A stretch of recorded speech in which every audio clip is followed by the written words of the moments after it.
আপনার জন্য family card করা হবে। আমাদের ফ্যামিলি কার্ডে আপনারা প্রত্যেক মাসে ধরেন 20,000 টাকা। মোবাইল নাম্বার জানেন? বিএনপি ক্ষমতায় গেলে আপনাদের জন্য কি করবে? এই যে ফ্যামিলি কার্ড, এটা আপনার নামে হবে। এই ফ্যামিলি কার্ডের বিনিময়ে আপনি 2,500 থেকে 3,000 টাকা হয়তো নগদ টাকা পাবেন, কিংবা আপনাদের খাদ্য সামগ্রী হবে। তারেক রহমান বুঝেছে প্রত্যেকটা বাড়ি একটা করে ফ্যামিলি কার্ড দেবে। ফ্যামিলি কার্ড মানে একটা করে কার্ড তৈরি করে দেবে, সেই কার্ডে 7 থেকে 8,000 করে টাকা যতদিন বাঁচবে ততদিন প্রত্যেক মাসে মাসে পেয়ে যাবে।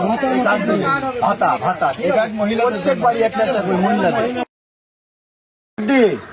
এই সবার ধরেন একজনের হাতে থাকবো, এই ফ্যামিলি কার্ড দিয়ে আপনারা 2,000 থেকে 2,500 টাকা পাইবেন মাসে, বা তার সমপরিমাণ চাল, ডাল, নুন, তেল সকল কিছু পাবেন, এবং আপনারা সর্বজনীন চিকিৎসা ব্যবস্থা পাবেন এই কার্ডটা দিয়ে।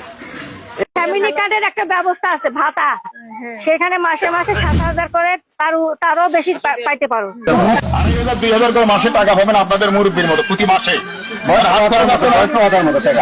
এটা ফ্যামিলি কার্ড, প্রত্যেক বাড়ি বাড়ি ফ্যামিলি কার্ড দেবে, মানে একটা কার্ড হবে মহিলাদের নামে।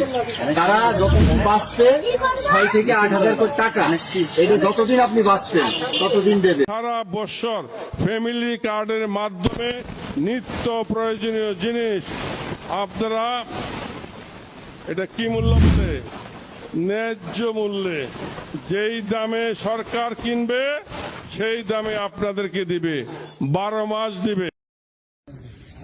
এই যে এরকম একটা নমুনা, এরকম 50 লক্ষ কার্ড দিব। এটা যদি যে প্রাপ্য তার নামে দিবে না, তার ওয়াইফের নামে দিবে। বাংলাদেশের মানে খুব সম্ভবত 4 কোটি পরিবার রয়েছে। 4 কোটি পরিবারের প্রত্যেকেরই কার্ড থাকবে। বাংলাদেশের প্রতিটি পরিবার 1,73,00,000 পরিবার রয়েছে। কত? 1,73,00,000। প্রতিটি পরিবার এরকম কৃষক কার্ড পাবে। তারেক রহমান ইতিমধ্যে ঘোষণা করেছেন বাংলাদেশের 50 কোটি লোকেরকে ফ্যামিলি কার্ড দেওয়া হবে।